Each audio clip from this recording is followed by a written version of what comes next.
ஒரு மலைக்கிராமத்தில் ராஜா என்ற ஏழை மனிதன் இருந்தான். அவனுக்கு தினமும் வேலை இருந்தாலும் சம்பளம் போதாது.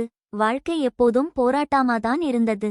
ஆனா ஒரு விஷயம் மட்டும் அவனை வேற மாதிரி ஆக்கியது.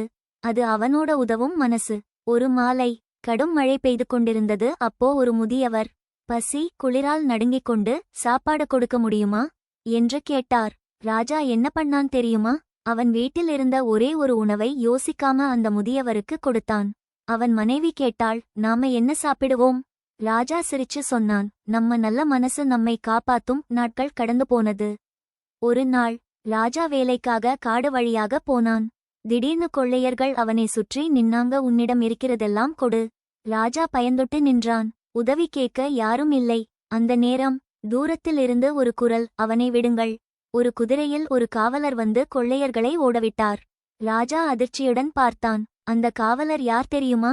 ஒரு நாள் மழையில் அவன் உணவு கொடுத்த அந்த முதியவர்.